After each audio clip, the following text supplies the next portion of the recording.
Hello champions, welcome back to Edugrown. This is Preeti Gupta. तो बच्चों, यहाँ पर हम वापस आ गए हैं अपने नए चैप्टर के साथ जिसका नाम है तोप।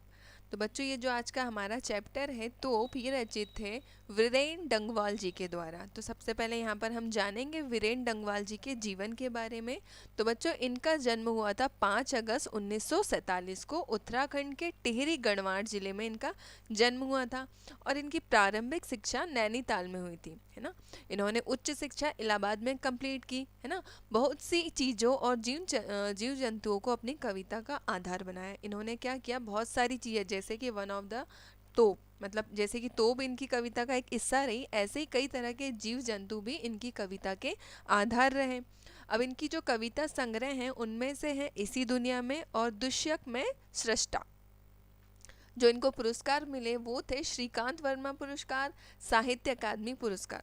चलिए बच्चों, हम आज का चैप्टर शुरू करते हैं जो कि है हमारा तो लेखक ने, जो कवि हैं इसके चैप्टर के, इन्होंने बताया है एक तोप के बारे में। तो वो ये तोप कहते हैं कि सन 1857 के समय जो एक तोप रही, जो बहुत ही ज़्यादा क्रूर और कष्टकारी रही, जिसने कई तरह के लोगों को, कई तरह के स्वतंत्रता सेनानी को बहुत ज़्यादा नुकसान पहुंचाया। आज उसकी वो क्रूरता और आज उसका वो प्रभाव समाप्त हो चुका है और आज वो सिर्फ एक लोगों के प्रदर्शन में खड़ी है ना। आपने देखा होगा कई तरह के पार्क में या कई तरह के म्यूज़ियम में आपने तोपों को देखा होगा जो अब चलाई नहीं जाती है। और यही तोप पिछले टाइम में काफ़ी हानिकारक रही, लोगों को बहुत ज़्यादा नुकसान पहुंचाया इन्हीं तरह की तोपों ने। तो लेख कवि ने यहाँ पे ये बताया है कि किसी भी चीज़ का एक वर्चस्व जो होता है वो एक समय तक सीमित हो जाता है। जैसे कि इस तोप का जब तक समय था ये बहुत ज़्यादा दुखदाई और कष्टकारी रही, अब इनका ये टाइम वहाँ पर समाप्त हो चुका है। तो चलिए बच्चों, हम अपनी कविता स्टार्ट करते हैं।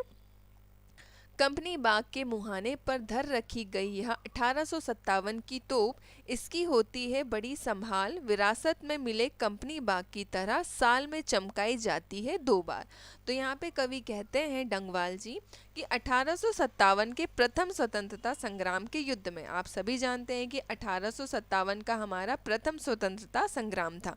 उस समय के युद्ध में अंग्रेजों के द्वारा इस्तेमाल हुई तोप का वर्णन इन्होंने इसमें किया है।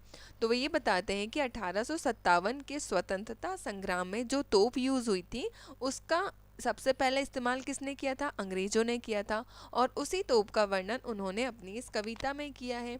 वे कहते हैं कि यह तोप आज कंपनी बाग के प्रवेश द्वार पर रखी हुई है। मतलब उस टाइम जो तोप युद्धों में यूज़ होती थी, आज उसकी कहानी कहाँ पर ख़त्म हो गई है, आज वो सिर्फ कंपनी बाग के प्रवेश द्वार पर लोगों की प्रदर्शनी बनकर खड़ी हुई है। जिस तरह कंपनी बाग हमें अंग्रेजों द्वारा विरासत में मिली थी, उसी तरह यह तोप भी हमें अंग्रेजों से ही प्राप्त हुई है। तो ये कहते हैं कि जिस तरह कंपनी बाग का चलन अंग्रेजों के थ्रू ही हमारे जीवन में आया है, उसी तरह तोप भी हमें अंग्रेजों के द्वारा विरासत में मिली है, जिसे आजकल बहुत देखभाल से रखा जाता है। मतलब उसे आजकल बहुत ज़्यादा संभाल के रखा जाता है। कंपनी बाग की तरह इसे भी साल में 2 बार चमकाया जाता है। अब वो कहते हैं कि इसे भी साल में सिर्फ 2 ही बार चमकाया जाता है। कब? जब हमारे राष्ट्रीय पर्व आते हैं, एक हमारा 26 जनवरी और दूसरा हमारा 15 अगस्त। तो चलिए बच्चों, हम आगे चलते हैं अपनी कविता की लाइनों की ओर। सुबह शाम कंपनी बाग में आते हैं बहुत से सैलानी, उन्हें बताती है यह तो फिर मैं बड़ी जबर, उड़ा दिए थे मैंने अच्छे अच्छे सूरमाओं के छज्जे अपने ज़माने में। तो यहाँ पे कवि ने कहा है कि तोप कहती है कि सुबह शाम को बहुत सारे यात्री कंपनी बाग में घूमने आते। तो कवि कहते हैं कि तोप अपनी कहानी बता रही है। वो कह रही है कि सुबह शाम यहाँ पर बहुत सारे लोग घूमने आते हैं। कहाँ पर? कंपनी बाग में। यह तोप अपने बारे में बताती है कि मैं बड़ी ताकतवर थी। मतलब जब मेरा समय था तो मैं बहुत ज़्यादा ताकतवर थी। उस समय मैंने बहुत सारे वीरों को मारा है और बहुत सारे अत्याचार किए हैं। वो बताती है कि उस समय जो स्वतंत्रता संग्राम हुए उसमें उन्होंने बहुत सारे शहीदों को, बहुत सारे वीरों को मारा है और बहुत सारे अत्याचार भी किए हैं। ठीक है, आगे चलते हैं। अब तो बहरहाल छोटे लड़कों की घुड़सवारी से अगर यहाँ फायरिंग हो तो उसके ऊपर बैठकर चिड़िया ही अक्सर करती है गपशप। कभी कभी शैतानी में वे भी इसके भीतर भी घुस जाती हैं। खासकर गौरैया वे बताती हैं कि दरअसल कितनी भी बड़ी हो तोप, एक दिन तो होना ही है उसका मुंह बंद। अब यहाँ पे तोप कहती है, मतलब कवि कहते हैं तोप के बारे में परंतु अब तोप की स्थिति बुरी है। मतलब पहले तो उन्होंने बहुत अत्याचार किए, बहुत बड़े बड़े वीरों को, शहीदों को अपने तोपों से घायल किया है, पर अब उसकी स्थिति बहुत ज़्यादा खराब है। छोटे छोटे बच्चे इस पर बैठकर घुड़सवारी का खेल खेलते हैं। जब तोप बच्चों से मुक्त हो जाती हैं तब चिड़िया इस पर बैठकर आपस में गपशप करती हैं। कभी कभी चिड़िया, खास तौर पर गौरैया, तोप के अंदर भी घुस जाती हैं।